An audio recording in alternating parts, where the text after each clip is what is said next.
আমার কথাগুলো হৃদয়ে গেঁথে নে। আমাদের গ্রামে যারা বিচার আচার করে, আপনি সমস্ত সর্দারকে একসাথে করে দেখেন, কোরআন দিয়ে বিচার করে একটা সর্দারও পাবেন না। কিন্তু বিড়ির প্যাকেট ধরায় দিলে, 1000 টাকা নোটের ভিতরে ঢুকায় দিলে পকেটের ভিতরে, গরিবের উপরে জুলুম কইরা নিজেদের ইচ্ছা মতো বিচার চাপায়া দেয়, এমন সর্দার মাতাব্বর আমাদের মুরাদনগরে না।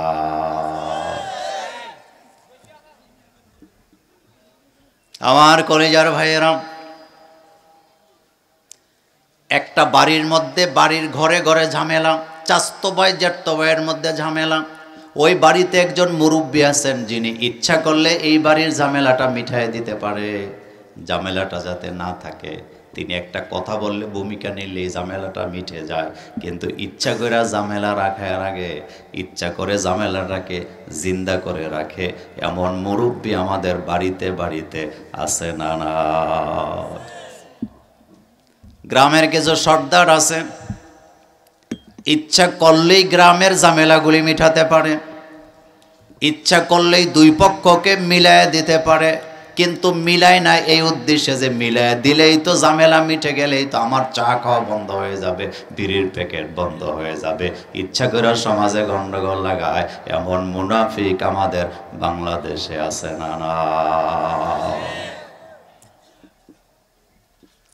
অথচ বিশ্বনবী হাদিসে বললেন, অমান হাকামা বিহি আদালা, কোরআন দিয়ে যারা ফয়সালা করে তারাই ন্যায় বিচার করে। কোরআনের বিচার যারা মানে না, বিচারপতি হওয়ার পরে কারো টেলিফোনের মাধ্যমে কাউকে খুশি করার জন্য বিচারপতি যখন রায় দেয়, দুনিয়াতে লাঞ্ছনা বঞ্চনা আল্লাহ এমনভাবে দেয়, ইন্ডিয়ার সীমানায় কলা পাতা বিছায় শুয়া থাকে এমন বিচারপতি বাংলাদেশে আছে না? না,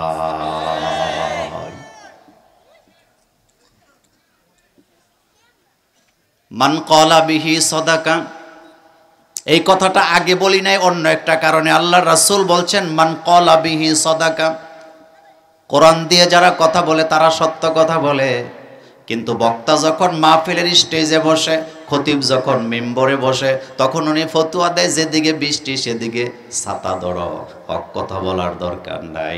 এমন মুনাফিক মার্কা ইমাম খতিব বক্তা বাংলাদেশে আছে না? নাই। যেদিকে বৃষ্টি সেদিকে ছাতা, এই কথার অর্থ আমরা বুঝি না। এই কথার অর্থ কিন্তু হক কথাকে লুকায় রাখা নয়। আমরা একটা কোরআনের আয়াতকে অহরহ ভুলভাবে মানুষকে বুঝাই। আল্লাহ পাক কোরআনে বলছেন, উদউ ইলা সাবিলি রাব্বিকা বিল হিকমা, অনেকে বলে হিকমা সহকারে দাওয়াত দাও। আমার বাংলাদেশের অনেক বক্তারা হুজুরেরা বলে হিকমার মানে হলো কায়দা কইরা কথাটা ঘুরাইয়া যাও, ডাইরেক্ট কথাটা বইলো না। অথচ পৃথিবীর একটা তাফসিরে বলা হয় না এই হিকমা মতো হককে লুকায়া দেওয়া। হিকমার অর্থই হলো কোরআন হাদিসের দলিল দিয়া কথা বলা। হিকমার অর্থ হলো কোরআন হাদিসের দলিল দিয়া কথা বলা। এখন আপনার কাছে আমি জানতে চাই, রাসূল বললেন মান ক্বালা বিহি সাদাকা, যারা কোরআন দিয়ে কথা বলে তারাই সত্য কথা বলে। তাইলে ময়দানে কিচ্ছা কাহিনী কইয়া ঘন্টার পর ঘন্টা কাটায়া দেয়, আল্লাহর কোরআনের জিকির নাই, আল্লাহর কোরআনের তালিম নাই, এমন মাহফিল আছে না? সাফ কথা, কোরআনের ব্যাপারে কারোর সাথে আপোষ করা যাবে না, রাসূল করেন নাই। আমরা জানতে ছিলাম, আল্লাহ তোমার রাসূল যদি কোরআনের ব্যাপারে আপোষ করত, রাসূল যদি কোরআনের দুই একটা আয়াত লুকায় রাখতো, অথবা যেমনটা বলছো তেমনটা না বলে যদি নিজের সুবিধা মতো বলতো, তাহলে তুমি কি করতা? আল্লাহ জবাব দিছেন, ওয়ালাউ তাকাওয়ালা আলাইনা বা'দাল আকাওয়িল লা আখাযনা মিনহু বিল ইয়ামিন সুম্মা লাকাতানা মিনহুল ওয়াতিন। আল্লাহ বলেন, আমার নবী যদি কোরআনে বাড়ায় দিত, কমায় দিত, অথবা বক্রতা করত, অথবা বেশি বলতো, অথবা যেটা বলতে বলেছি সেটা যদি তিনি না বলতেন, আমি আমার নবীর ডান হাতটা চেপে ধরতাম, আমার নবীর কণ্ঠনালীটা আমি কেটে ফেলে দিতাম। আমার দেশের অনেকে না বুঝে এই আয়াতটাকে বলতে চায় না, মনে করে এখানে নবীর মর্যাদা কমানো হয়েছে। আরে বোকা না, এখানে নবীর মর্যাদা কমাই নাই, বরং আল্লাহ কিয়ামত পর্যন্ত একটা দলিল এখানে পেশ করলেন। আমার নবী হক কথা বলতে কাউকে ভয়ও পায় নাই, কোরআনের একটা আয়াতও লুকায় নাই। আবু লাহাবের নামে ডাইরেক্ট আয়াত নাযিল হলো, আবু লাহাবের নাম নিয়ে কোরআনে বদ্দোয়া আছে না নাই? কথা বলতেছিলাম মুনাফিকের ব্যাপারে। মুনাফিক চেনা বড় কঠিন, কারণ মুনাফিকেরও লম্বা দাড়ি আছে, মুনাফিকেরও লম্বা টুপি আছে, মুনাফিকের মাথায়ও পাগড়ি আছে, মুনাফিকও নামাজ পড়ে, মুনাফিকও চান্দা দেয়, কিন্তু ভিতরে ভিতরে মুনাফিক। একটাই কারণ, ক্যান্সার যেমন ভয়ানক, মুনাফিকও একটা রোগ। এই মুনাফিকের রোগী আমাদের চারপাশে আছে না নাই? তবে আমার কথায় কষ্ট পাইয়েন না, বাংলাদেশের ম্যাক্সিমাম মসজিদের সভাপতি সেক্রেটারিরা, আমি একথা বলি নাই সব সভাপতি সেক্রেটারি কেশিয়ার খারাপ, কিন্তু বাংলাদেশের ম্যাক্সিমাম সভাপতি মসজিদের সভাপতি হয়, কেশিয়ার হয়, সেক্রেটারি হয়, জীবনে অতীতকালে ঘুষ খাইছে, সুদ খাইছে, এরকমের সভাপতি সেক্রেটারি আছে না নাই?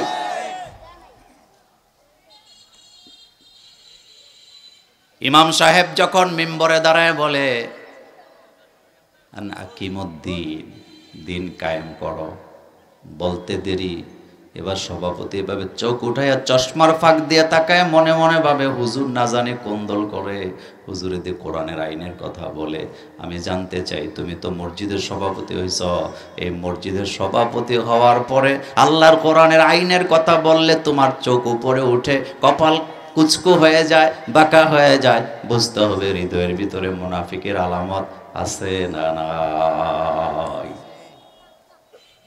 এখান থেকে আমি কথা বলতে চাই, বাড়াইতে চাই না।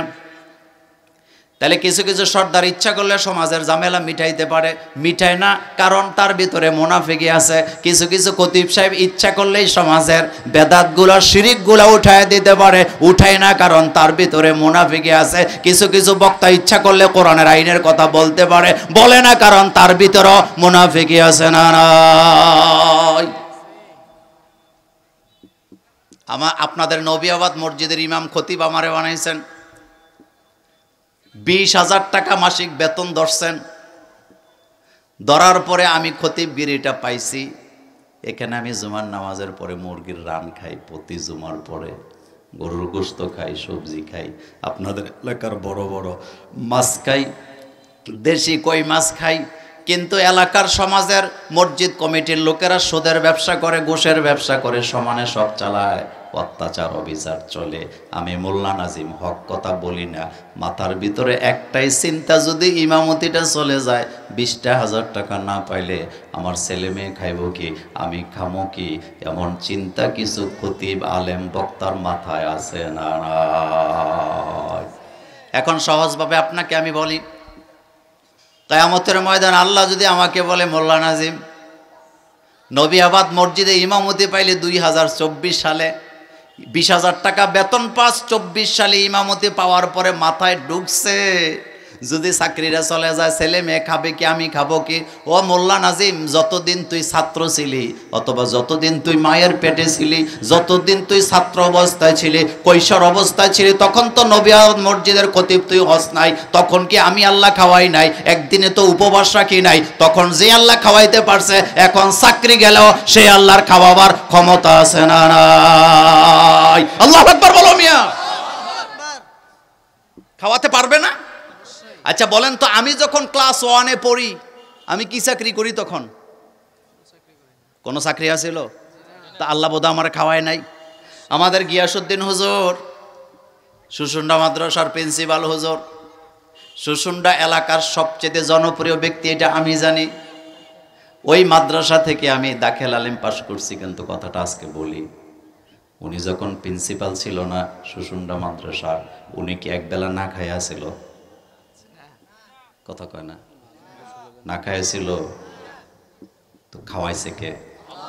এখন উনি প্রিন্সিপাল, মাদ্রাসার কমিটি যদি দুর্নীতি করে, উনি যদি মনে মনে ভাবে আমি খামু কি চাকরিটা চলে গেলে, তাহলে বোঝা গেল ওনার মধ্যেও নেফাকের রোগ আছে। বরং ওনার ইমানটা মজবুত তখন বোঝা যাবে, ওনার মাথায় যদি এটা কাজ করে যে আমার এই চাকরি ছাড়াও আমি খাইছি, না থাকলেও আমার খাওয়াবার দায়িত্ব কার?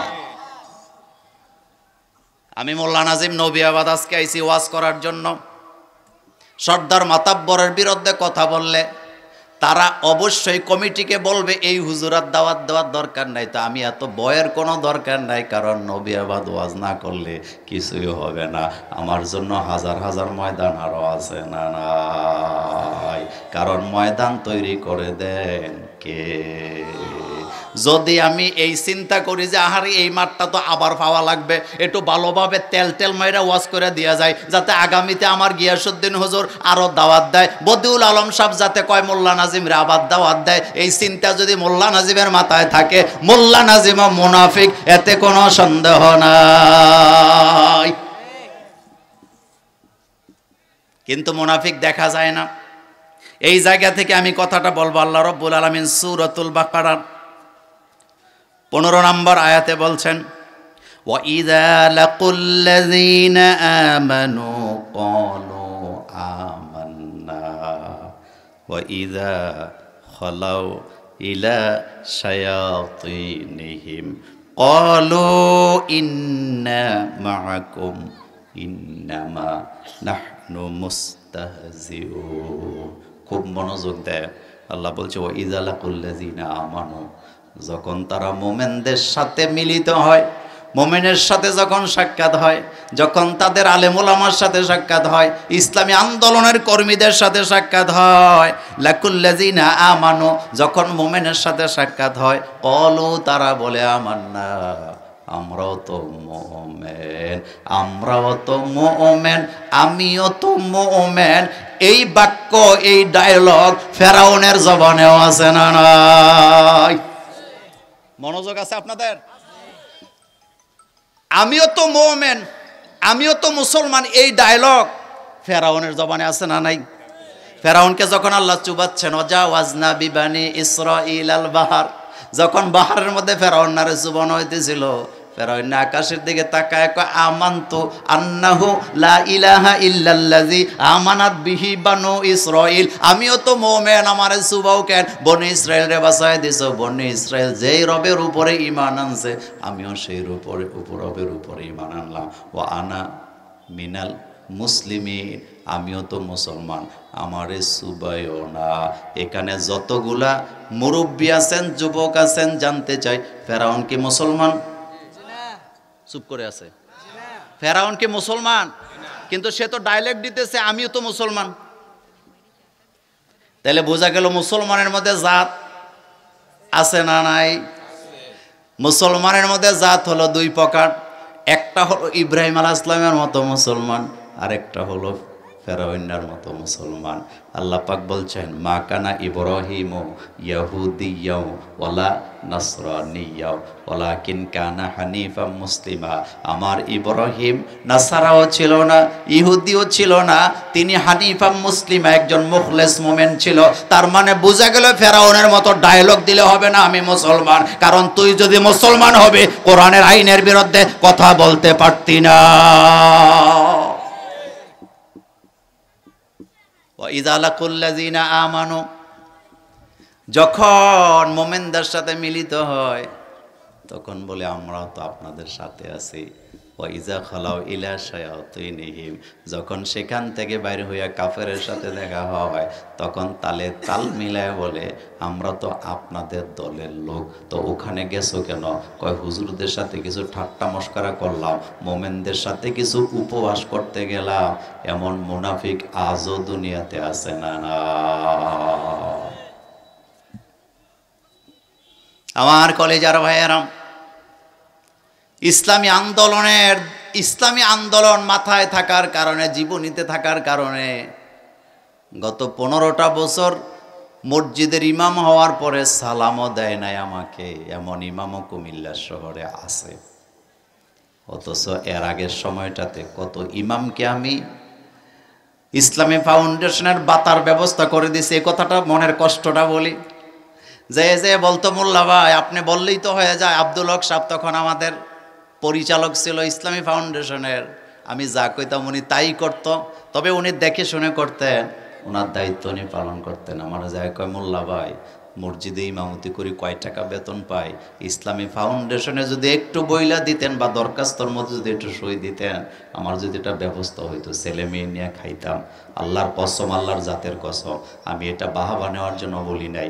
তখন তো আল্লাহর সন্তুষ্টির জন্য সই দিয়েছিলাম। আব্দুল হক সাহেবের কাছে দরখাস্ত পাঠাইছি, স্যার গরিব মানুষ 2500 টাকা বেতন পায়, ছেলে মেয়ে নিয়ে চলতে পারে না, তার একটা ব্যবস্থা করে দেন। যেই লোকটার এই ব্যবস্থা করলাম, যেই মাত্র আমাদের দুর্দিন আসলো, 15 বছর পর্যন্ত যতবার দেখছে অন্য রাস্তা দিয়ে চলে গেছে, সালামও দেয় নাই। তার পেছনে মাগরিবের নামাজ পড়লাম, নামাজ এত লম্বা মনে হয় যেন তাহাজ্জুদ পড়তেছে, পেছনের দিকে তাকায় না। আমি মোল্লা নাজিম বসে আছে, কিন্তু যেই মাত্র আবার 5ই আগস্ট শেষ হয়ে গেল, এবার 20 তারিখে আগস্টে ইসলামী ব্যাংকের অনুষ্ঠান চলতেছে, আর একজনের ধরে কয় মোল্লা ভাইয়ের লগে একটু কথা বলায়া দেন। এবার আইসা কয় মোল্লা ভাই আমরা তো আপনাদের লুকিয়ে আসছিলাম, বয়ে না কথা কই নাই। এরকমের মুনাফিক মার্কা ইমাম বাংলাদেশেও আছে না? জাতে মাতাল বলেন, জাতে মাতাল, তাহলে ঠিক। মোল্লা নাজিমের সাথে ছবি তোলার অপরাধে চাকরি নাই, কি নাই? চান্দিনা মডেল মসজিদ, কি মসজিদ? মডেল মসজিদ তো আপনারা চিনেন, মডেল মসজিদ।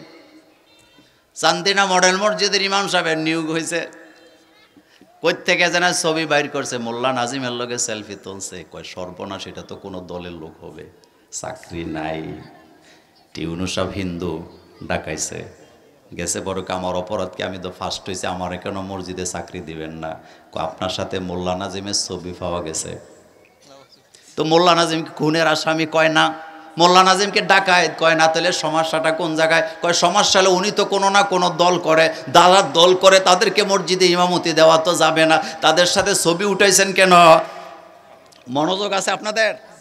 এখন চিন্তা করেন তো, আপনি মাথা ঠান্ডা মাথায় বুঝেন, কারোর সাথে কেউ ছবি তুললে যদি চাকরি না পাওয়া যায়, এটাকে মসজিদ বানাইছে না, মানুষে দেখানোর জন্য বানাইছে। মডেল মসজিদের বিরুদ্ধে আমার কোনো বক্তব্য নাই, কিন্তু আপনি মসজিদগুলো কোথায় বানাইছেন? ম্যাক্সিমাম মসজিদ বানাইছে এমন জায়গায়, ফজরের সময় আর এশার সময় লোকেরা ওই জায়গায় বয়েতেও যাইতে পারে না, এমন মডেল মসজিদ বাংলাদেশে আছে না? মসজিদ হবে সেখানে মানুষের গণবসতি আছে যেখানে, কিন্তু আপনি দেখবেন ম্যাক্সিমাম মসজিদগুলো নিয়ে এমন জায়গায় বানাইছে যেখানে ফজরের জামাতে একজন মুসল্লি খুঁজে পাওয়া যাবে না। ওই দেখছেন, ঠিক বলছে। কোথায় নিয়ে বানাইছে? আইলো, কথা ঠিক বলি নাই? আবার ঘটনা ভিন্ন। মসজিদ হবে সবার, বলেন মসজিদ হবে কার? কিন্তু না, এটা একটা দলের মসজিদ, এখানে দলীয় লোক ছাড়া ইমামতি দেওয়া যাবে না। তার মানে বোঝা গেল, বাদশাহ আকবরে যেমন দিনে এলাহি বানায়া কিছু আলেমকে হাতে নিয়েছিল, সেই তামসা বাংলাদেশে আছে না? তবে যারা দালালি করছে তাদের অবস্থা বড় করুন। আচ্ছা, আপনারা মনে কষ্ট পায়েন না? খতিব সাহেব বাগ্যা যায় জীবনে, শুনছেন? শুধু খতিব তো বাগে নাই, প্রিন্সিপাল হুজুরও বাগছে। কি হুজুর বাগছে? আপনাদের গোলা বাগছে, এটা কিন্তু বলি নাই, ভুল বুঝবে না। কিন্তু প্রিন্সিপাল বাগছে নাকি বাগে নাই? কয়দিন আগে এক প্রিন্সিপাল হুজুর আমারে ফোন দিয়া কয়, জীবনে দেয় না, দেয়া কয় মোল্লা ভাই অনুরোধ করি, একটা ঝামেলাত আছে, একটু কিছু কন। আমি বললাম কি বলবো? কয় কমিটির লোক, আপনি যা বলবেন তাই শুনবো, নাম বলবো না। ওই প্রিন্সিপাল হুজুরের এত লম্বা কথা, মনে মনে ভাবলাম আহারে 15 বছর একটা ফোন নাই, ইফতারের দাওয়াত দিছি আমার বাসায়, তাও আসে না। এখন ফোন দিয়ে কো মোল্লা ভাই আপনাদের সাথেই তো আছি, একটু সুপারিশ করেন না ঝামেলাটা যাতে মিচ্ছা যায়। মনে মনে বললাম আহারে, দালাল কখনো শান্তিতে থাকে না, টিস্যু পেপার ব্যবহারের পরে আর কোনো কাজে লাগে না। দালালি যদি করতে হয়, আল্লাহ আল্লাহ রাসূলের দালাল হওয়া দরকার আছে না?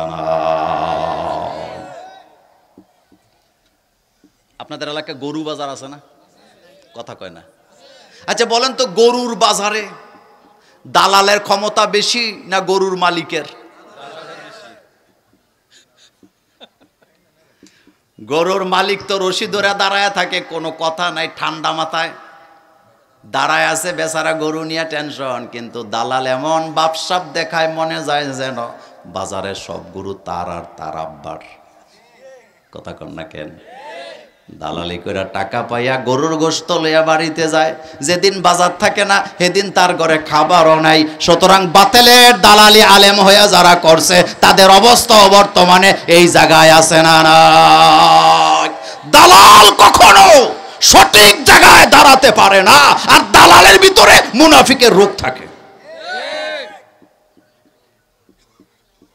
রাসূলের পিছে নামাজ পড়ে, রাসূলের পিছে নামাজ পড়ে সোজা কথা নয়। বুখারীতে লম্বা হাদিস আসছে, মারা গেছে ছেলে আব্দুল্লাহ যায় বলতেছে, আব্দুল্লাহ ইবনে ওবায়দের ছেলে যায় বলতেছে, হুজুর গো আমার আব্বা তো মারা গেছে, আপনার জামা দিয়ে আমার বাপের কাফন পরায়া দেন।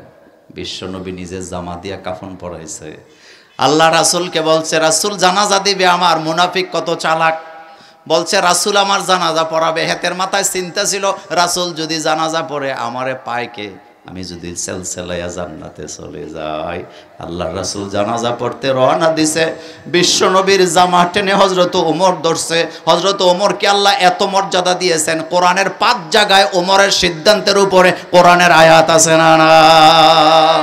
ওমর নবী না, কিন্তু তার 5টা সিদ্ধান্তের জায়গায় আল্লাহ কোরআন নাযিল করছে। তার ভিতরে এই জায়গা এক জায়গা, আল্লাহ রাসূলের জামা টেনে ওমর ধরে বলতেছে, ইয়া রাসূলুল্লাহ সাল্লাল্লাহু আলাইহি ওয়াসাল্লাম, আপনি আব্দুল্লাহ ইবনে উবাইদ ইবনে সুলুলের জানাজায় যায়েন না, তে কিন্তু পাক্কা মুনাফিক।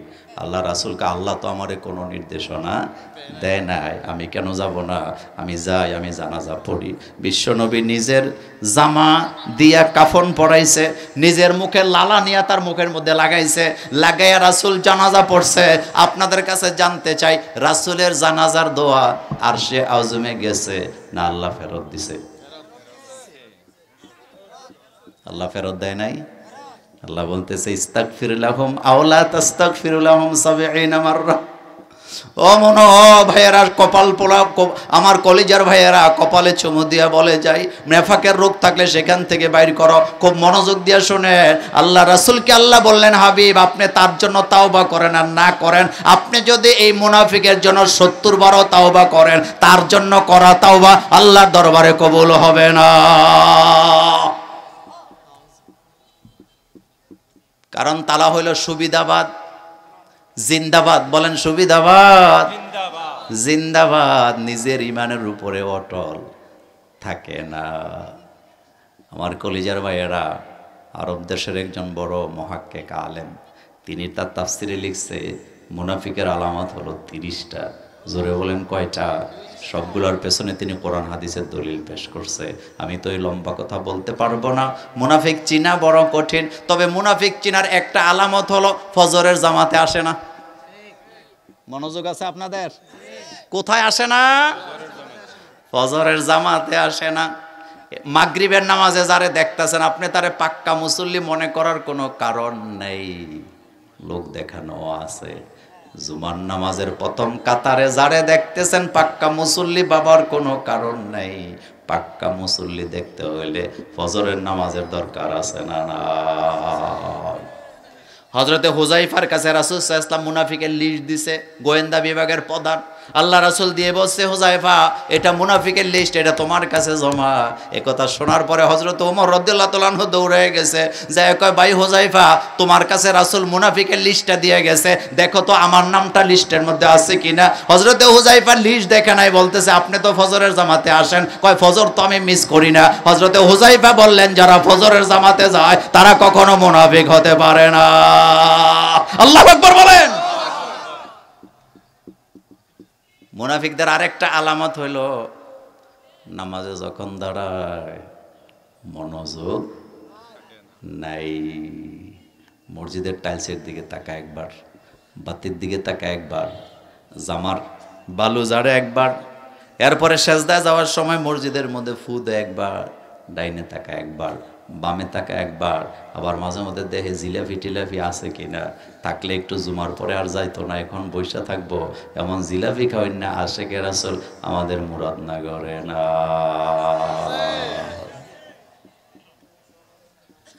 জুমার নামাজে গেছে, ইমাম সাহেব খুতবা দিছে, জুমা শেষ, নামাজের পরে যদি ঘোষণা হয় বাকি নামাজের পরে কিন্তু তাবারুক আছে, জিলাপি আছে, আজকে আর যায় না, চুপচাপ বয়ে রয়েছে, বয়ে বয়ে খামোখায় আঙ্গুল টিপে। কিন্তু যেদিন ঘোষণা হয়, অথবা চুপচাপ আজকে জিলাপির ঘোষণা নাই, বেচারা সুন্নত পড়ে না, জুতাগুলো হাতে নিয়ে মোনাজাত না করে বাইরে হয়ে যায়। এবার গিয়াসউদ্দিন হুজুর কয়, বেটা সুন্নত কি পড়বি না? কয় সৌদি থেকে আইছি, হেনে দেখছি সুন্নত পড়ে না, আমরাও পড়ি না। কত বড় তহমত সৌদি আরবের লোকদের উপরে। আচ্ছা, আপনাদের কাছে জানতে চাই, সৌদির লোকেরা কি সুন্নত পড়ে না? কোথায় পড়ে তারা? এই তো আপনারা জানেন কথা, তারা ঘরে পড়ে, আর হেতে মনে করছে যেহেতু মসজিদে পড়ে না তো পড়েই না। এরকমের জিলাপি খাওয়েন না মুসল্লি আমার বাংলাদেশে না। যেই গ্রামে আমার জন্ম, ওই গ্রামে গেলাম, আমার গ্রামের কথা বলতেছি, যাইয়া শুনি জিলাপি নিয়ে ঝগড়া লাগিয়া মামলা হয়েছে। মনোযোগ আছে আপনাদের? কি নিয়ে গেলাম, পরে লোকের আইসা কইতেছে, হুজুর, আমার গ্রামের লোকের আমার হুজুর ডাকে, কয় হুজুর একটা সমস্যা। আমি কই কি? কয় হুজুর জিলাপি লইয়া ঝগড়া লাগিয়া তো মামলা হয়ে গেছে। আমি বললাম হেডা আবার কেমনে? কয় জিলাপি দেওয়ার সময় যে দিতেছিল তার পোলারে একটা বেশি দিছে, আরেকজন কইছে তোর পোলারে বেশি দিলি কেন? হেতে ওইটা কয় তোর বাপে জিলাপি। এমন জিলাপি মার্কা মুসল্লিও বাংলাদেশে। আরো কাহিনী আরেকটা বলে দিয়ে যায়, আহারে আমাদের দেশে দোয়া ইউনুসের খতম আছে না? না, আহ, বিপদে পড়ছে সভাপতি, দোয়া ইউনুস পড়তাছে মসজিদের ইমাম সাহেব। বিপদ কার? আর দোয়া ইউনুস পড়তেছে কে? হযরত ইউনুস আলাইহিস সালাম বিপদে পড়ছে, তিনি নিজেই দোয়া ইউনুস পড়ছে, লা ইলাহা ইল্লা আনতা সুবহানাকা ইন্নী কুনতু মিনাজ জালিমিন। এখানে তো প্রিন্সিপাল হুজুর আছে, অনেক মাদ্রাসার ছাত্র আছেন। হযরত ইউনুস আলাইহিস সালামের দোয়ার কিন্তু এক বছর, এটা কিন্তু বহু বছরের দোয়া না। মনোযোগ দিয়ে শোনেন। আপনাদের মসজিদের সভাপতি বিপদে পড়া, মোল্লা নাজিম সহ, গিয়াসউদ্দিন হুজুর সহ, আমাদের বদিউল আলম সহ সবাইরে দাওয়াত দিয়ে কইছে, হুজুর দোয়া ইউনুস খতম করে দেন। কিন্তু উনি নিজে দোয়া ইউনুস পড়ে না। তো আমরা বারান্দার ভিতরে দোয়া ইউনুস পড়ব, কিন্তু আমাদের মাথার মধ্যে আছে যেই মানের হুজুর আইছে 1000 টাকার নিচে তো দিতে পারবে না। কথা কন না কেন? আপনি বদিউল আলম সাহেবরে মুনাজাত দেয়া 20 টাকা দিতে পারবেন? আপনার লজ্জা লাগবে না?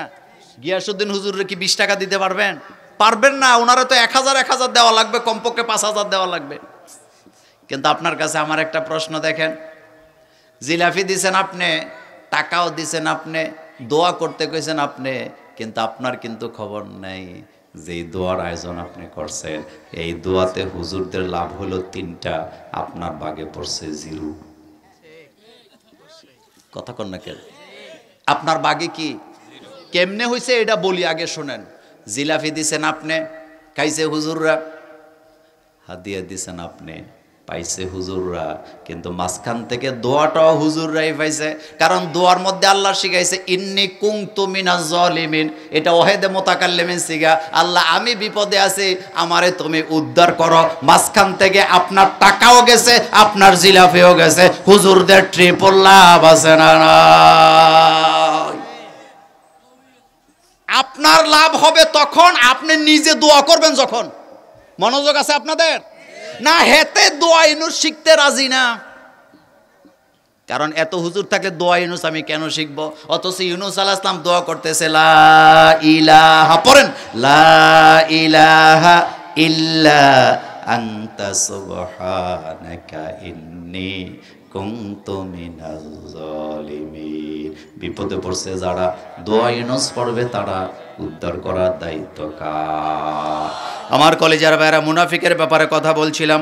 আল্লাহ পাক বলছেন, ও ইযা লাকুল্লাযিনা আমানু, যখন মোলাকাত করে ইমানদারদের সাথে, কলো, জমার সিগা, তারা বলে আমান্না, আমরা তো ঈমান আনছি। ও ইযা খালাউ ইলা শায়াতিনিহিম, আর ইসলাম ছাড়া যত মানুষ আছে সবগুলার আল্লাহ শয়তানের দলে দাঁড়া করায় বলতেছে, কলো ইন্না মাআকুম, আমরা তো তোমাদের সাথে আছি, তোমরা আছো যেখানে, আমরাও আছি সেখানে।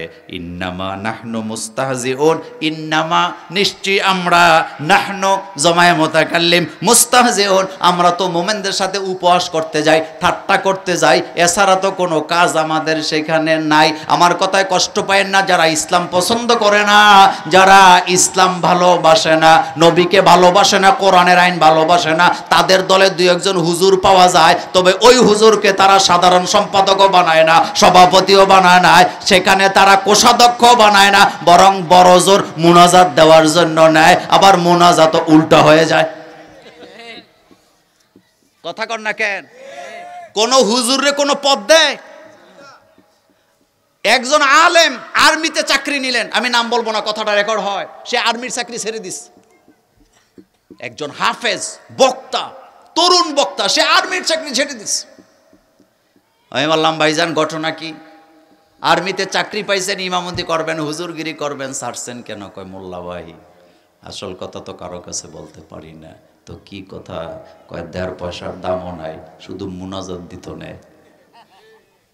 কি দিতে নেয়? ইসলামের আইন যারা ভালোবাসে না, ইসলামের বিরুদ্ধে যারা ধর্মনিরপেক্ষ মতবাদের পক্ষে কথা বলে, সমাজতন্ত্রের কথা বলে, একটা হুজুরকেও দেখতে পারে না, শুধু বিয়ার অনুষ্ঠানে, জানাজার অনুষ্ঠানে আর মুনাজাত দেওয়ার জন্য হুজুর মাঝে মধ্যে নিজেরাও দিয়ে লাই। কথা কি ঠিক বললাম? তো তুই হুজুর হইছ, তুই আল্লাহ আল্লাহ রাসূলের দালালি করবি, তুমি আল্লাহ আল্লাহ রাসূলের পক্ষে কথা বলবা, তুমি বাতিলের পক্ষে মুনাজাত দেওয়ার দরকারটা কি? বিশ্বনবীর মুনাজাত যেখানে ফেরত আছে, তোরটা তো খবরই নেই বেটা। কথা কি সত্য? আল্লাহ পাক বলছেন, হাবিব আপনি যদি ৭০ বার মুনাফিকের জন্য মুনাজাত করেন, এই মুনাজাত আল্লাহর দরবারে কবুল হওয়ার সম্ভাবনা নেই। মুনাফিকদের আরেকটা আলামত হলো, যখন দিনের কোনো বিজয় দেখে, ইসলামের যখন কোনো ভালো কিছু দেখে, ভিতরে ভিতরে তা জ্বলে। ভিতরে ভিতরে কি জ্বলা, কারো কাছে প্রকাশও করতে পারে না। বাংলাদেশে ইদানিং কিছু পুলিশ আছে, এমন জ্বলা জ্বলতাছে, মন ভালো নেই। বলেন কি ভালো নেই? এত আস্তে বলেন কেন? ভয় পাইতেছেন আপনারা? ভয় তো আমার পাওয়ার কথা, আপনারা তো পাওয়ার কথা না। আচ্ছা পুলিশ কি কোনো দলের কর্মচারী না রাষ্ট্রীয় কর্মচারী? তো তাদের মন ভালো নেই কেন? মাফি ফুলুস, এই জন্য মন ভালো নেই। তো তুই ভিক্ষা করে খা। একজন পুলিশ যখন চাকরি নিয়েছিল, ১৬ কোটি মানুষের খাদেম হওয়ার দায়িত্ব নিয়েছিল, কিন্তু কোন দলের পতনের পরে তার মন ভালো নেই, তার মানে তার ভিতরে নেফাকের রোগ আছে। কি চরিত্র! ২০ টাকার জন্য টাকের পিছে পিছে ১০০ গজ দৌড়ায় না? তা খোলারও চালাক আছে। এই যে মাধবদী স্টেশনের পাশে চেকপোস্ট বসাইছে, ২০ টাকা লইয়া ছাইরা দেয়, মাত্র ২০ টাকার মামলা। টাকলারও চালাক আছে, টাকাটা ধরে রাখে, দেয় না, গাড়িও চালায়, টাকাও দেয় না। পুলিশ দৌড়তে দৌড়তে ২০০ গজ যায়, ২০ টাকা লইছে। এক টাকার ড্রাইভারে জিজ্ঞেস করছিলাম আমি গাজীপুরের রোডে, মিয়া সাহেব ২০টা টাকাই তো দিছেন, এটা দিয়ে দিলেই তো হয়, এত দৌড়ায় কেন? কয় হুজুর টাকা উসুল করি।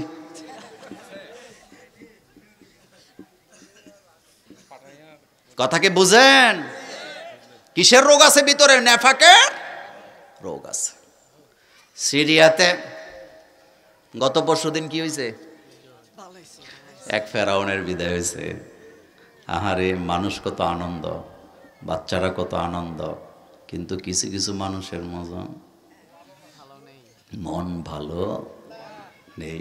কারণ এক স্বৈর শাসকের সাথে আরেক স্বৈর শাসকের সম্পর্ক আছে না? তবে একটা কথা বলি আপনাকে, পৃথিবীর সকল স্বৈর শাসকের বিদায়ের পরের দৃশ্যটা একই রকম হয়। কথা কি বুঝতে পারছেন? এজন্য নেফাকের রোগ যাদের মধ্যে থাকে, তারা কখনো ইসলামের বিজয়কে পছন্দ। আফগানিস্তানে মোল্লারা ক্ষমতায় আইছে, আমেরিকাকে হটাইছে, বাংলাদেশের তখনকার মিডিয়ার গম নাই। এটিএন বাংলা তো রিপোর্ট কইরাই দিছে, জঙ্গিবাদের উত্থান হয়েছে আফগানিস্তানে, মহিলারা চলতে পারবে না, অমুকরা পারবে না। কিন্তু বর্তমানে আফগানিস্তানের চেয়ে শান্তির দেশ পৃথিবীতে আর একটাও নাই।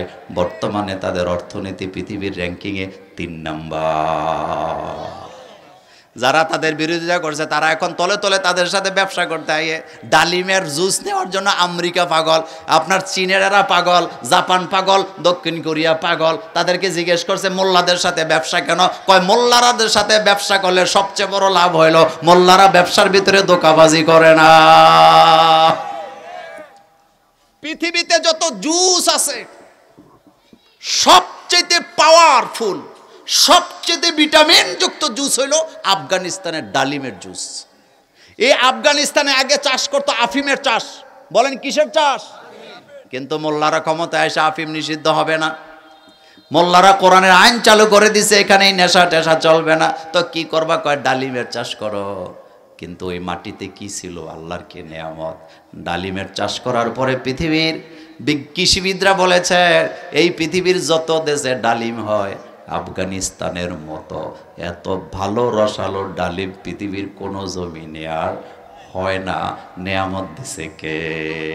ওয়ালাউ আন্না আহলাল কুরা আমানু ওয়াত্তাকাউ লাফাতাহনা আলাইহিম বারাকাতিম মিনাস সামাই ওয়াল আরদ। ও কলিজার যুবকেরা, আয়াতটা মনে রাখ। আল্লাহ পাক বলতেছেন আমার জনগণ যদি, আমার বান্দারা যদি আমার উপরে ঈমান আনে, আমাকে ভয় করে যদি রাষ্ট্র চালায়, তাদের জন্য আকাশ আর জমিনের সকল বরকতের দরজাগুলি আমি আল্লাহ উন্মুক্ত করে দেব। আল্লাহু আকবার। গ্যাস কে দেয়? গ্যাস কে দেয়? গ্যাস আল্লাহ দেয়। আপনাদের মুরাদনগরের জমিনে গ্যাস আছে না নাই? কেন আছে? একটাই কারণ, মুরাদনগরে আল্লাহর জিকির আছে না নাই? লা ইলাহা ইল্লাল্লাহু মুহাম্মাদুর রাসূলুল্লাহ সাল্লাল্লাহু আলাইহি ওয়াসাল্লাম। তাহলে মুনাফিকদের আরেকটা চরিত্র হইল, যখন ইসলামের বিজয় দেখে তাদের তেমন ভালো লাগে না, বরং উল্টা মন খারাপ হয়ে যায়। মুনাফিকদের অনেকগুলো চরিত্র, আমি 30টা বলতে পারবো, সেদিকে গেলাম না। আল্লাহ পাক বলছেন ইযা লাকুল্লাযিনা আমানু ক্বালু আমান্না। সুদিনকে আপনাদের সাথেই তো আছি। ওইজা খালাউ ইলা শায়াতিনহিম, যখন শয়তানের দলের কাছে দেখা হয়ে যায়, ক্বালু, তারা স্পষ্ট করেই বলে ইন্না মাআকুম, তোমরা আছো যেখানে আমরা আছি সেখানে। কিন্তু এই কারণে জাহান্নামের কথা আছে না না? মা সালাকাকুম ফি সাকার ক্বালু লাম নাকু মিনাল মুসাল্লিন ওয়া লাম নাকু নুতইমুল মিসকিন ওয়া কুন্না নাখুদু মাআল খায়িদিন। একটু মনোযোগ দেয় আমার কলিজার ভাইয়েরা, আমার কথায় কষ্ট পাইয়েন না। গিয়াসউদ্দিন হুজুরে যদি জীবনে এক বেলা না খাওয়ান, আপনি জাহান্নামে যাবেন না। আমি মোল্লা নাজিমকে না খাওয়াইলেও আপনি জাহান্নামে যাবেন না। সোনাকান্দার পীর সাহেবরে না খাওয়াইলেও আপনি জাহান্নামে যাবেন না। কিন্তু মিসকিন ফকিরকে না খাওয়াইলে জাহান্নামের ঘোষণা আছে না নাই? জিয়াফত করছে, আব্বা আম্মার রুহের মাগফিরাত কামনা করে, দাদার জন্য, দাদির জন্য, মার জন্য, বাপের জন্য জিয়াফত। আল্লাহ বলছে মিসকিনকে খাওয়াইতে, ফকিরকে খাওয়াইতে, এতিমকে খাওয়াইতে। মিসকিনও খাওয়ায় না, ফকিরও খাওয়ায় না, এতিমও খাওয়ায় না। মাঝখান থেকে মোল্লা নাজিম আর গিয়াসউদ্দিন হুজুররে খাওয়ায়, মেম্বাররে খাওয়ায়, চেয়ারম্যানরে খাওয়ায়, নেতারে খাওয়ায়। নেতা আবার আসার সময় একদল গাঁজাখোর নিয়ে আইসা জিয়াফতের খানা খায়। এমন জিয়াফত আছে না না? কথা কি বলবো? কথা কি বলবো? সর্দারেরা কব এই হুজুর দরকার নাই, খানাটাই বন্ধ করে দিয়ে গেছে। আচ্ছা, আপনাদের কাছে জানতে চাই, মিসকিনকে খাওয়াইতে বলছে আল্লাহ না সর্দারে খাওয়াইতে কইছে? মিসকিনকে খাওয়াইতে কইছে না মোল্লা নাজিমকে খাওয়াতে বলেছেন? তো খাওয়াইতেছেন কারে আপনি? জিয়াফতের দাওয়াত। কিসের দাওয়াত? সারা রাত রান্না বান্না চলতেছে, পবিত্র খাবারের পবিত্র রান্না। কিন্তু যেই বেড়ায় রান্নাটা করতেছে ওই বেড়ায় গরুর গোস্ত রান্নার সময় এক হাতে গরুর গোস্তের মধ্যে মশলা দেয়, আর এক হাতে বিড়ি টানে। এমন পাপুসি মুরাদনগর নাই? হ্যাঁ, কয় বিড়ি বলে ফইরও যায়।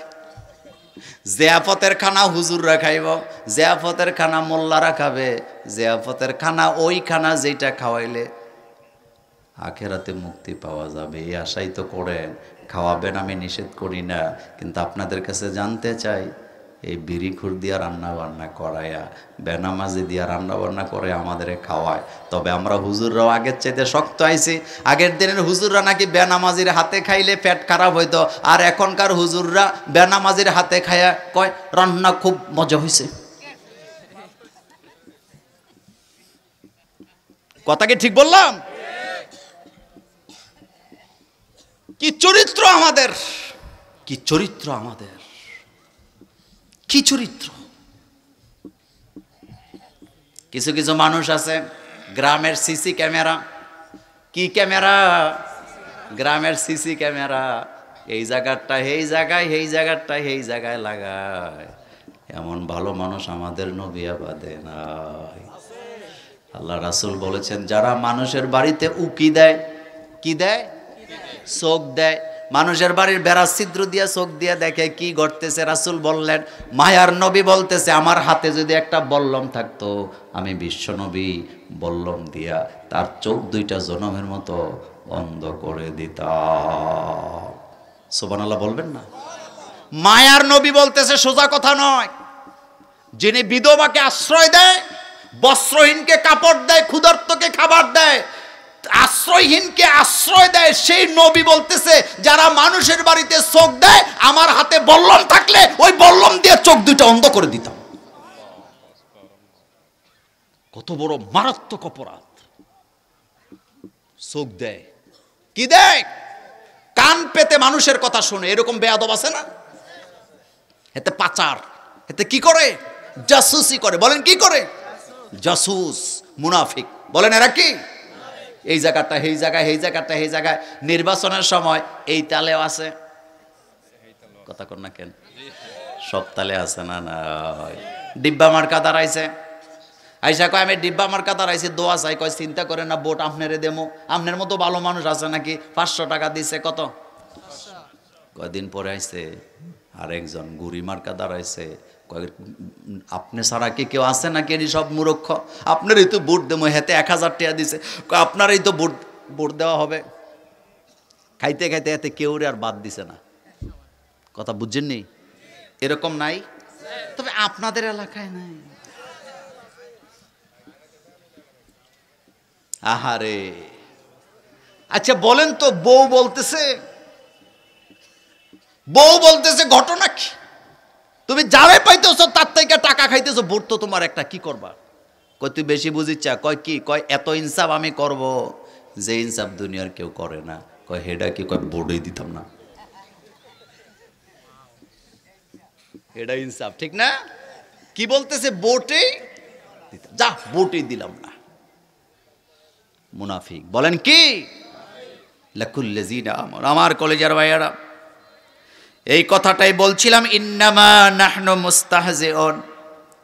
আল্লাহ বলেন, তারা বলে মুমিনদের সাথে ঠাট্টা করি। আল্লাহ পাক বলছেন, আল্লাহু ইস্তাহজিউ বিহিম ওয়া ইয়ামুদ্দুহুম ফি তুগয়ানিহিম ইয়ামাহুন। আল্লাহ বলেন, আসলে তো ঠাট্টা তারা না, বরং ঠাট্টাটা তো তাদের নিজের সাথে হইতেছে। আর এই ঠাট্টাটা করাইতেছে কে? চিল্লায় বলেন কে? আমার কথা কেউ রাজনীতি খুঁজেন না। আহারে, কয়দিন আগে দেখলাম যেই ট্রাইব্যুনাল নিজেরা বানায়া আরেক দলের ফাঁসি দিয়ে গেছে, এই ট্রাইব্যুনালে দলে দলে লাইনে লাইনে ঢুকতেছে কচ্ছপের মতো। এবার সাংবাদিকেরা কয়, আসসালামু আলাইকুম স্যার, কেমন আছেন? কথা কন না কেন? জুলুম এত ভয়ানক। আপনাদের এই এলাকায়, গ্রামে আপনারা যদি অতীত 50 বছরের দিকে তাকান, দেখবেন যারা মানুষের উপরে জুলুম করছে, একটার মৃত্যুও দুনিয়াতে শান্তিতে হয় নাই। কথা ঠিক বলি নাই? যারা মানুষের জমি জমা দখল করছে জোর করে, যারা মানুষের হক নষ্ট করছে, যারা মানুষকে কাঁদাইছে, আল্লাহ তাদেরকে ল্যাংটা করা, ইজ্জত ছাড়া করে দুনিয়া থেকে বিদায় করে দিয়েছে। এই ধরাটা কার? আল্লাহ পাক বলেন, তারা বলে আমার মুমিনদের সাথে তারা নাকি উপহাস করে। নবী আপনি জানান, আমি আল্লাহ তাদের সাথে উপহাস করছি। তাদের অবস্থা এমন, করুণ অবস্থা না হইলে কেউ দাড়ি কামাইয়া বাগে। আচ্ছা বলেন তো, আপনাকে যদি কেউ গুলি করে, আপনি কি দাড়ি কামাবেন? আপনি বলবেন মরলে মরে যাব, আমার রাসূলের দাড়ি কেন কামাবো? কথা ঠিক না? আর হেতে কত চালাক, দাড়ি কামাইয়া বাগছে। আল্লাহ কয় তুই দাড়ি কামার যা কামাস, তোর চেহারার মধ্যে কি আছে চিহ্ন আমি রেখে দিছি, নেফাকের রোগ। একটা মানুষের হৃদয়ে যদি নেফাকের রোগ না থাকে, দাড়ি কামাইলো কেমনে বলেন তো? দাড়ি তো রাসূলের মহব্বতে রাখছিল সে। আমার কলিজার ভাইয়ের, আল্লাহ পাক বলেন তারা তো উপহাস করে না, আমি আল্লাহ উপহাস করায়া ছেড়ে দিছি, তাদের এখন ইজ্জত নেই। আবার বাংলাদেশে ইদানিং কিছু মানুষ বাইর হইছে, গোশের টাকা দিয়া, সুদের টাকা দিয়া মসজিদ টসজিদ বানায়া, হুজুরে কয় দোয়া করেন আমি এই মসজিদটা বানাইছি, এই মিনারাটা বানাইছি, এই মেহরাবটা টাইলস করে দিছি। আমি তখন মাঝে মধ্যে বলি, মিয়া সাহেব এত খুশি হওয়ার কোনো কারণ নাই, কারণ মসজিদ বানায়া এইভাবে জান্নাতে যাওয়ার সুযোগ নাই, আর মসজিদুল্লাহ বাড়ির লোকও জান্নাতে যাওয়ার সুযোগ নাই। মসজিদুল্লাহ বাড়ির লোক হইলে যদি নামাজ না পড়া জান্নাতে যাওয়া যাইতো, তাহলে আবু জাহিল্লাই কি দোষ করছে? কথা ঠিক না? আচ্ছা, আবু জাহিলের বাড়ি মুহাম্মদ সাল্লাল্লাহু আলাইহি ওয়াসাল্লামের বাড়ি থেকে কাবার কাছে না দূরে? প্রথমে কাবা, এরপর আবু জাহিলের বাড়ি, এরপরে মুহাম্মদ সাল্লাল্লাহু আলাইহি ওয়াসাল্লামের বাড়ি। কথা ঠিক? তো আবু জাহিল্লাই কোন দোষ করছে? আমি সুসুন্ডা মাদ্রাসা একবার একটা জানাজা গেছিলাম, তো নামটাম বলবো না, হুজুর কিন্তু চিনে। তা আমার একজন কানে কানে আইসা কয়, এত ছাত্র মাদ্রাসায় পড়ায় লাভ কি? একজন একজন হুজুর হইবা, পুরো এলাকার দাওয়াত খাইবা। আমি সেদিন হাসি দিয়া, ছাত্র জীবনের কথা হাসি দিয়া বলছিলাম, আপনার কি মনে হয় যে হুজুরা শুধু দাওয়াত খাওয়ার লেগেই জন্ম হয়েছে? আমার কাছে তো তাই মনে হয়। বর্তমানে ওনার অবস্থা চেঞ্জ হয়েছে, সেদিকে গেলাম না। এখন আপনাদের কাছে জানতে চাই, আল্লাহ কি আমাদের শুধু দাওয়াত খাওয়ার জন্য বানাইছে? আল্লাহ কি আমাদের দুনিয়াতে পাঠাইছে দাওয়াত খাওয়ার জন্য না দেওয়ার জন্য? পুরা কোরআনের এক জায়গায়ও দেখাতে পারবেন না দাওয়াত খাও, কিন্তু শত শত আয়াতে দাওয়াতের কথা আছে না নাই? দাওয়াত দিবে না খাবে? দাওয়াত দিবে না খাবে? দাওয়াত দিবে, খাবে না। খাওয়াটা বোনাস। বলেন খাওয়াটা কি? এই যে আমি আপনাদের এখানে আসছি, ওয়াজ করলাম বা খাইলাম, খানাটা হলো বোনাস, কিন্তু দাওয়াত দেওয়াটা ফরজ। বলেন দাওয়াত দেওয়াটা কি? কিন্তু খাওয়াটা আপনি আমারে খাওয়াইছেন, এটা বোনাস। পৃথিবীর কোন নবী দাওয়াতি কাজ করার পরে কারো বাড়িতে এক বেলা মুরগি দিয়া রান খাওয়ার সুযোগ পাইছে আপনি একটাও দেখাতে পারবেন না। পারছে? পারে নাই। এই যে আমরা মুহাম্মদ সাল্লাল্লাহু আলাইহি ওয়াসাল্লামের উম্মতেরা শান্তিতে আছি, এই জায়গায় রাসূল সাল্লাল্লাহু আলাইহি ওয়াসাল্লামের দোয়া আছে না নাই? আমার কলিজার ভাই, আল্লাহ পাক বলছেন, আল্লাহু ইয়াস্তাহজিউ বিহিম ওয়া ইয়ামুদ্দুহুম ফি তুগয়ানিহিম ইয়ামাহুন। নবী গো, ও নবী, তারা বলে আমরা তো মোমেনের সাথে উপহাস করি। তার মানে তারা মোমেনদেরকে বোকা মনে করে, তারা মোমেনদেরকে জ্ঞানহীন মনে করে, তারা মনে করে হুজুররা অযোগ্য, মোমেনেরা অযোগ্য। অথচ মোমেনেরা যে যোগ্য, অতীতে তার প্রমাণ আছে না? না। এই পৃথিবীতে সফল যত শাসকের ইতিহাস আপনি পড়বেন, ওই সফল শাসকদের উপদেষ্টা ছিল আলেম ওলামারা। মনোযোগ আছে আপনাদের? আমি আপনাকে ইতিহাস আঙ্গুল দিয়ে দেখাতে পারবো, এই পৃথিবীতে সফল যত শাসক আছে, রাজা বাদশা আছে, তাদের উপদেষ্টা ছিল আলেম ওলামারা। আর ব্যর্থ যত শাসক আছে, স্বৈর শাসক যত আছে, তাদের সকলার উপদেষ্টা ছিল দুর্নীতিবাদ, চোর, বাটপার, গাঁজাখোরেরা।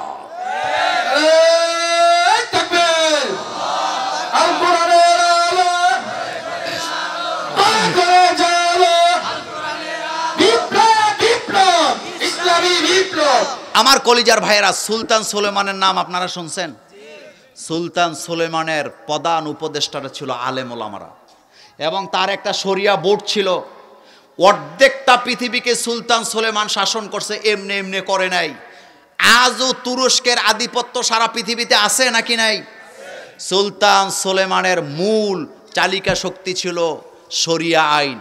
তার একটা উপদেষ্টা কমিটি ছিল, যেই কমিটিতে বিজ্ঞ বিজ্ঞ আলেমরা ছিলেন, তাকে পরামর্শ দিতেন। এরপরে আপনারা বলেন তো, এই পৃথিবীতে যত শাসক আছে, মুসলিম শাসকদের স্বর্ণযোগ আছে নাকি নাই? আচ্ছা, একটা ইতিহাস আপনাদের কাছে জানতে চাই। 1 টাকা দিয়া 4 মণ চাউল পাওয়া যেত কার আমলে? কথা কন না কেন? কয় মণ? কিন্তু আপনি কি জানেন, তার উপদেষ্টা কমিটি ছিল বিজ্ঞ বিজ্ঞ আলেমেরা। সম্রাট আওরঙ্গজেবের নাম আপনারা শুনছেন। তিনি একজন হাফেজে কোরআন ছিলেন। সে রাষ্ট্রীয় কোষাগার থেকে বেতন নিতেন না, টুপি সেলাই করতেন, কোরআনের পাণ্ডুলিপি লিখতেন, এগুলো থেকে যে হাদিয়া পেতেন ওইটা দিয়ে তিনি তার সংসার চালাতেন। আর আমাদের গাড়ি বাড়ি, তেল, পেট্রোল, মোবিল সব রাষ্ট্রীয় কোষাগারের। দুর্নীতির এমন পর্যায়ে চলে যায় যেখানে শয়তানও পৌঁছতে পারে না। বাথরুমে পর্যন্ত চাঁদাবাজি হয়। এক জায়গায় পেশাব করতে গেছিলাম, যাওয়ার পরে বলতেছে হুজুর 1 নাম্বার না 2 নাম্বার? আমি বললাম মানে? কয় 1 নাম্বার 5 টাকা, 2 নাম্বার 10 টাকা। হাসি দিয়ে বললাম, একবার 1 নাম্বার করলে যদি 5 টাকা হয়, তো ডেলি যদি তোমার এখানে 10,000 লোক আসে, কারণ এটা তো বাস স্ট্যান্ড। কয় হুজুর এই টাকা মন্ত্রী পর্যন্ত চলে যায়। কথা কি ঠিক? কথা কি ঠিক? আচ্ছা চিন্তা করেন তো, বাথরুমে মানুষে শিশু করে, সেই জায়গাতে চান্দা নিয়া যারা বাঘ খায় তারা কি জাতির নেতা নাকি তারা এই জাতির জন্য ক্যান্সার? কোনো সন্দেহ আছে আপনার? একটা সিএনজিওয়ালা সিএনজি চালায়, সে সিএনজিটা টাকা দিয়ে কিনছে, তার একটা গরিব পরিবার আছে, অথচ তারে জায়গায় জায়গায় ধইরা কি নেয়? কি নেয়? নেয় না? আপনাদের এলাকায় নেয় না?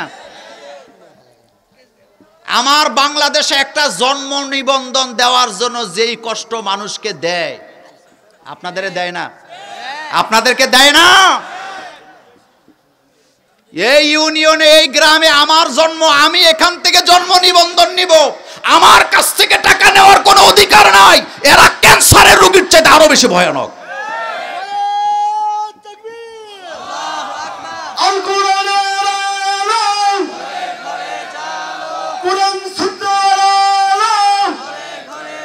একটা জন্ম নিবন্ধন আনতে গেলে কয় আপনার দাদা কবে মরছে? তো তোর দাদা কবে মরছে?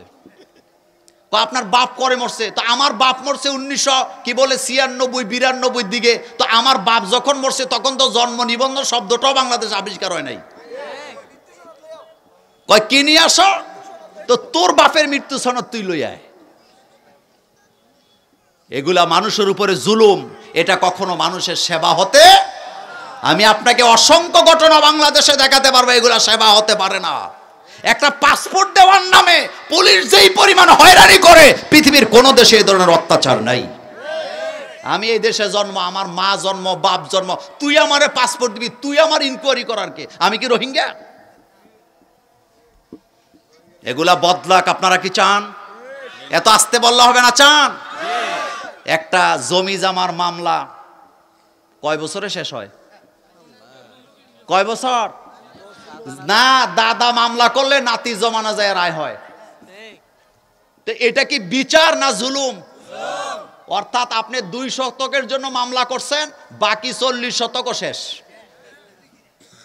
মুরব্বীরা কি সজাগ আছেন? তো এটা কি বিচার, এটা কি আইন, না এটা জুলুম? আমি মামলা করছি, আমার বিচারের রায় 3 মাসের মধ্যে হওয়া লাগবে।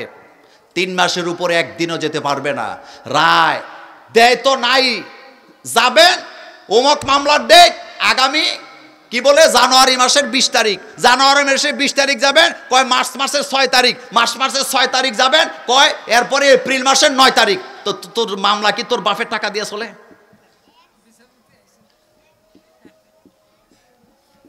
এগুলা থেকে যদি পরিত্রাণ চান, ইসলামী আইনের কোনো বিকল্প নাই, ইসলাম লাগবে। বলেন কি লাগবে?